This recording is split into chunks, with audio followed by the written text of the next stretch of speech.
holes. They couldn't pop them open.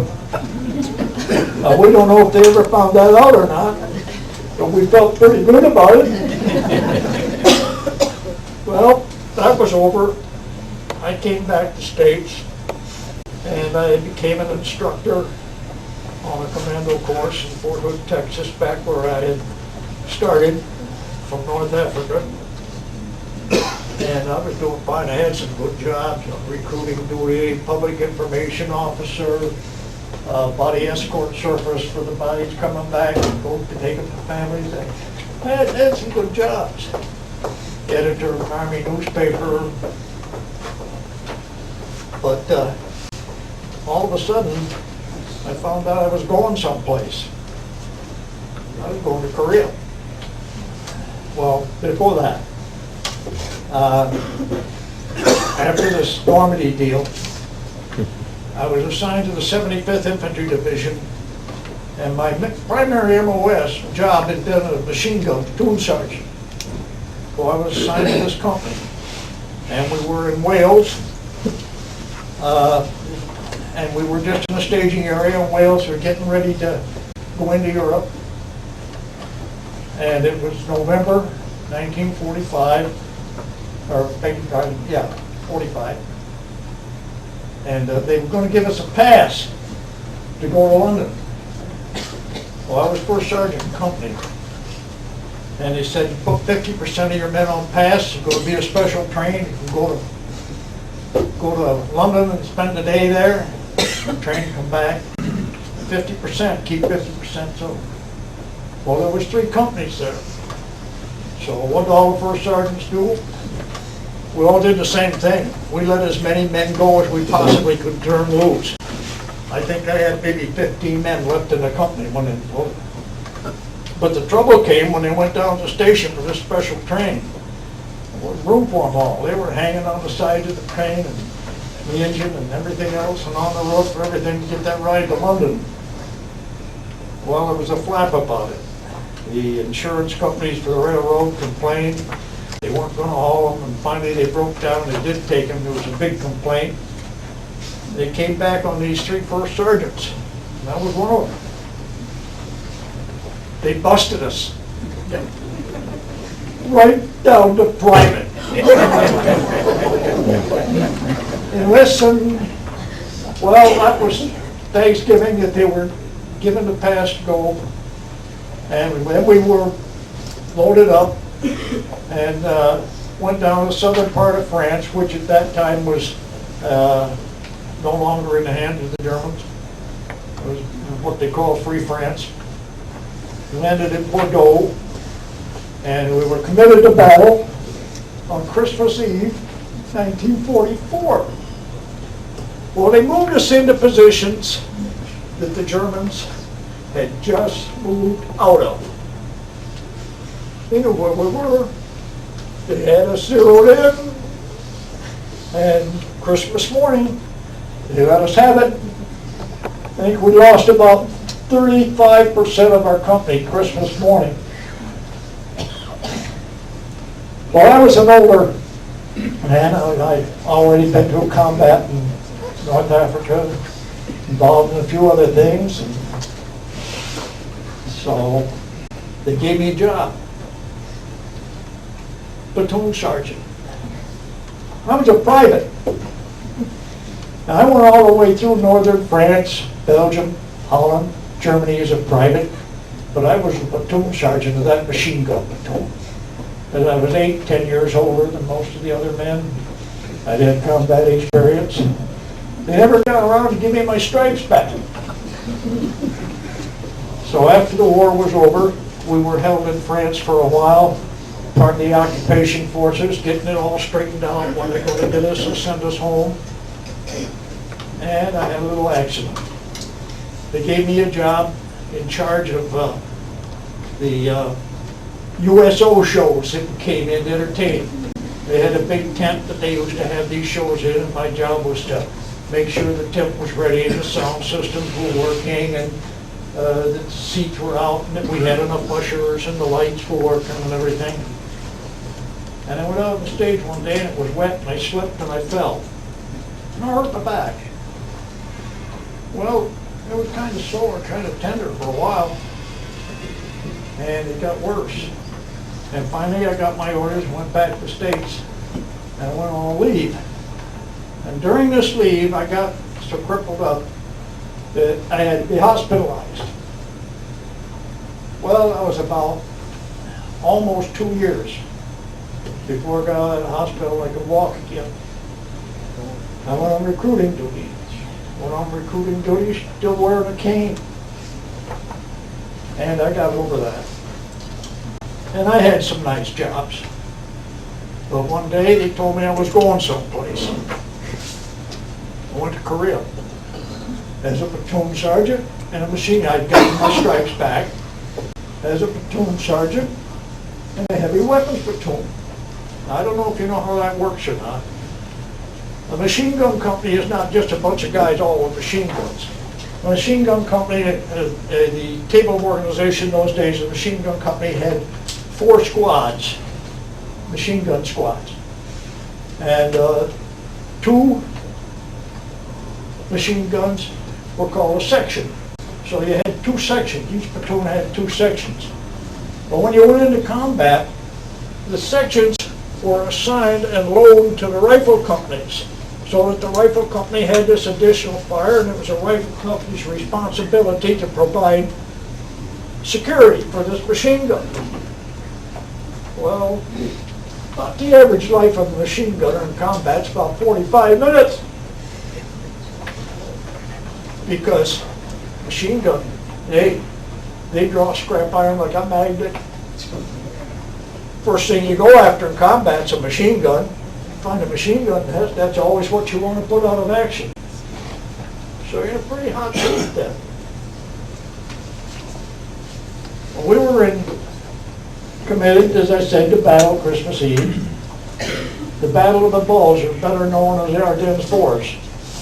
Or the Ardennes Force, better known as the Battle of the Bulge.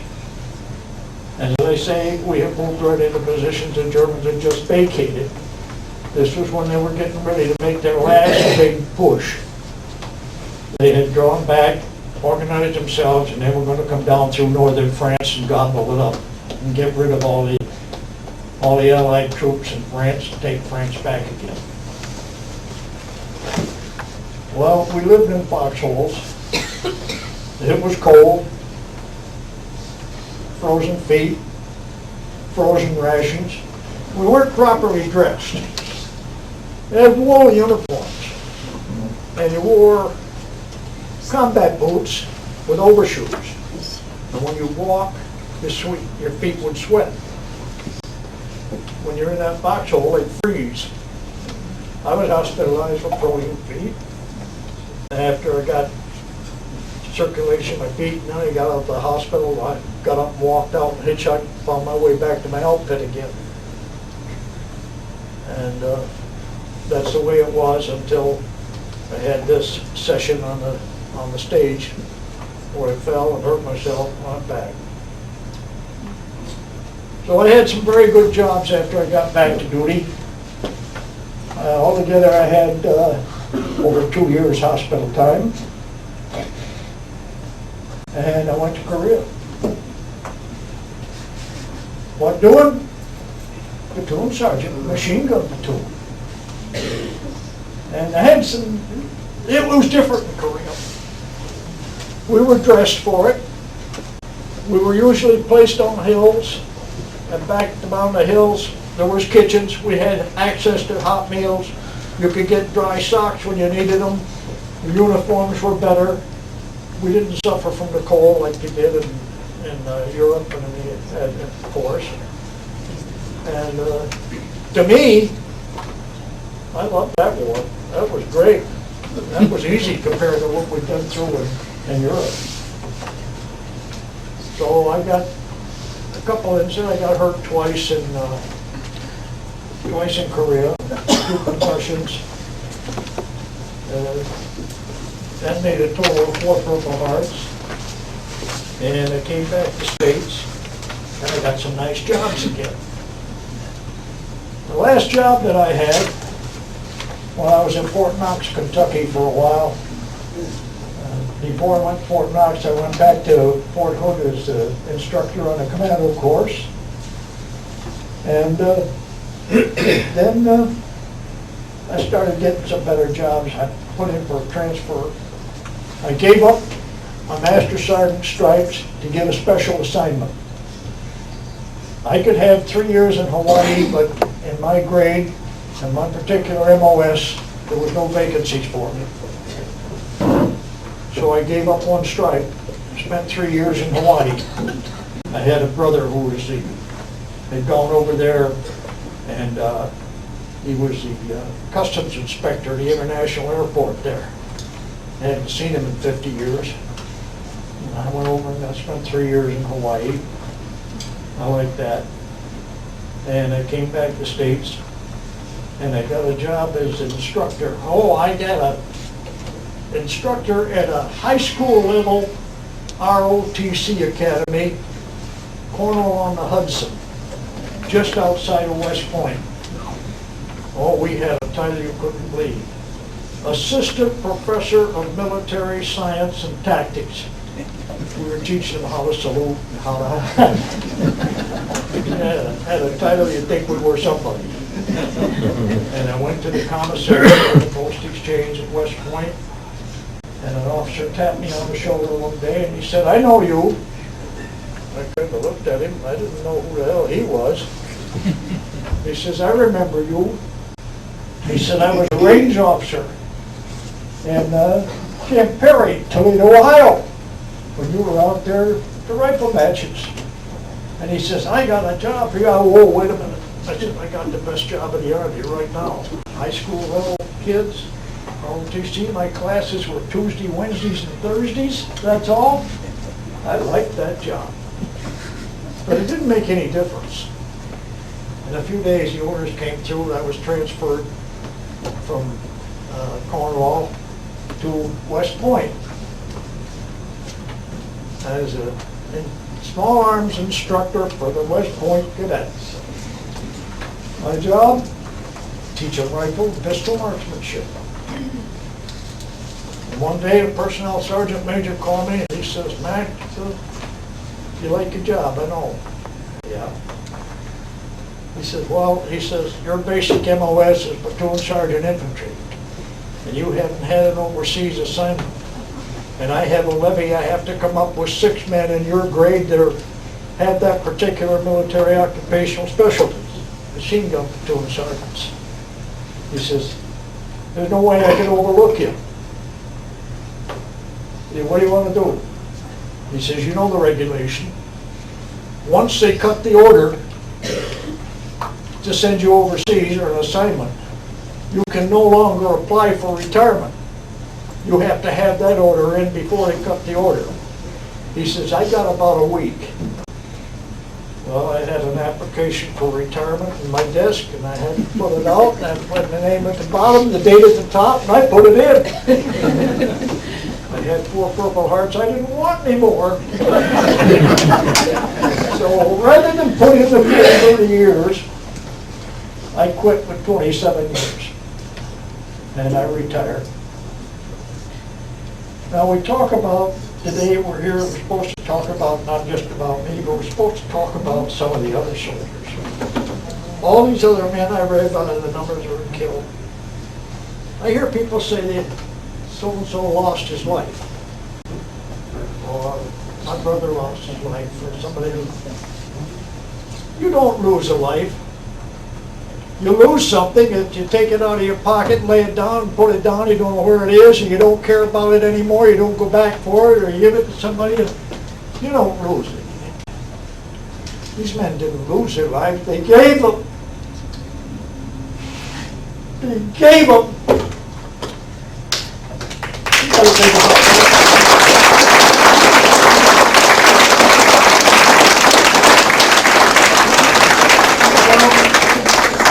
I think I've taken enough of your time, but before I go, I want to read something to you that came from an old colonel.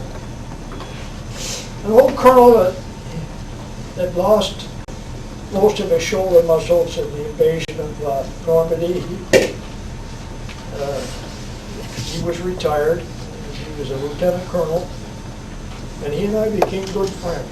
He and his wife, my wife and I used to visit and transfer back and forth. He'd always come see us at Christmas and New Year's. We got pretty close. And he and I used to talk Army a lot because we understood each other. And I asked him, I said one day, I said, Bill, I said, if you had to sum it all up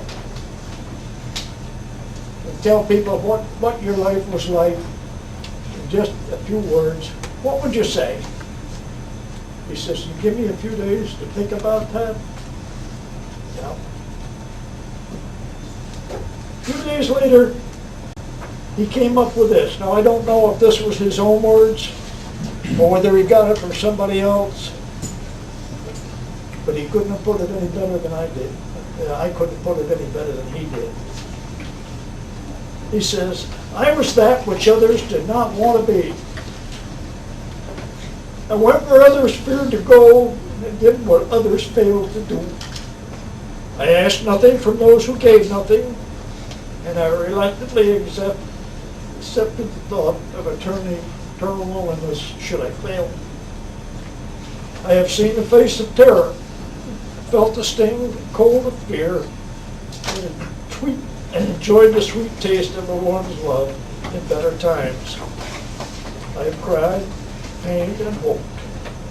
Most of all, I lived times where others would say were best forgot, but you don't forget. At least someday, I'm able to say that I was proud of where I was, a soldier.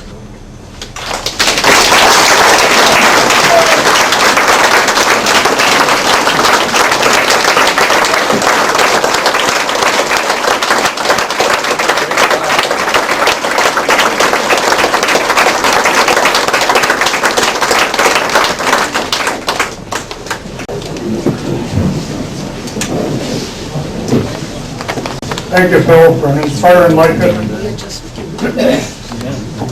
Excuse my language, you're one hell of a soldier.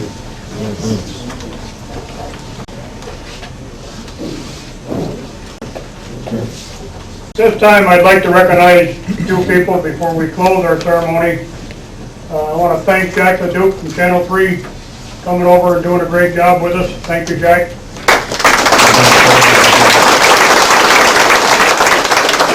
Down cable covered by Gordy Little. They do a great job every year. Lake Champlain Weekly, I call it the Veterans Newspaper, Rick Smith. Our visiting legionnaires from out of state, Mr. Wood from New Jersey, and his son. I want to thank all our guest speakers. Mr. McKinney, thank you. Jeffrey Knowles, Janet Dupree, and also the Corps Cadets for doing a great job with the flag. Would Barbara Matat please stand up? Is she here? This is the lady that put this beautiful, beautiful program together. Thank you, Barbara.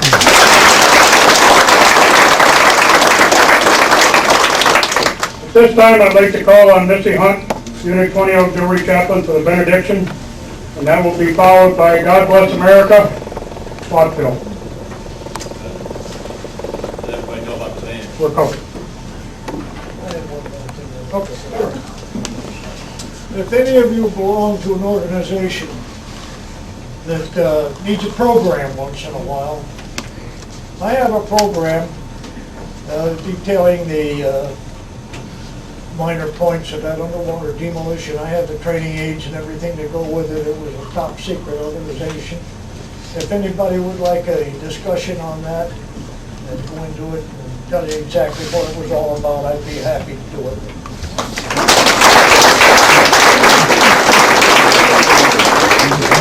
After the benediction, we'll have God Bless America sung by the Woods Brothers and accompanied by the Plattsburgh High School Band. Mrs. Sullivan is so gracious to honor us every year on Veterans Day and Memorial Day, depending what time of the year, what time of the week it falls. And a special thank you to the band and Linda. Thank you.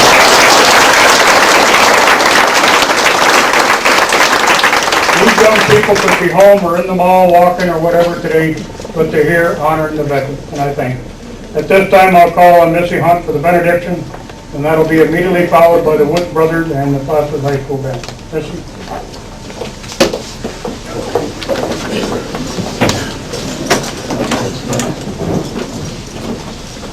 Dear Lord, as we come into this fall season, let us be ever mindful of others. Help our members as we get our programs underway for our veterans and our community. Help us always to keep them uppermost in our minds and never stray from that want to help others. Guide our hearts and minds as we work together for you and our country.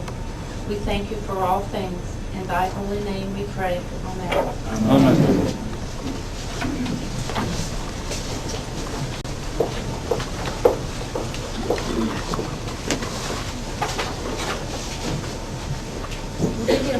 Okay, give us a chord. We invite all of you to hold hands.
Thank you everyone for coming.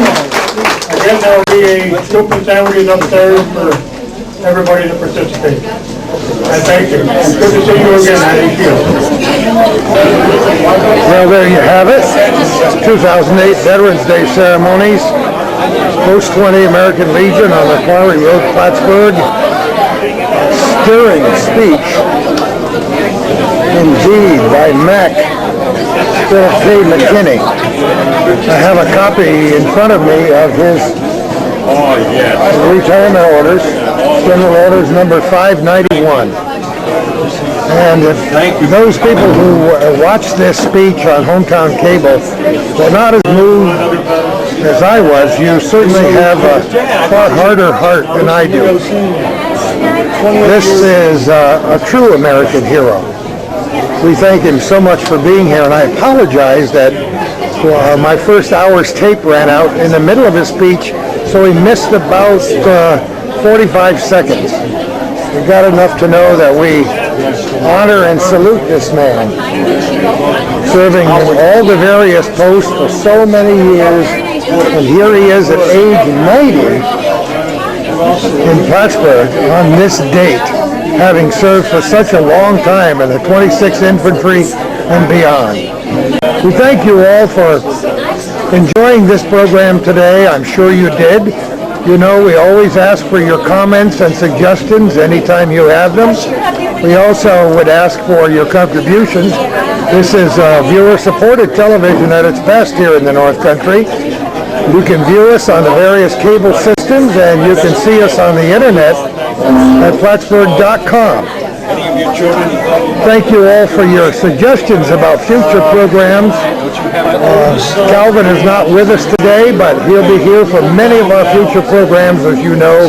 And my personal thanks to Calvin Castine for all he's done for preserving history in the North Country since the early 1980s. And who knows where we're going to be next time with our little corner.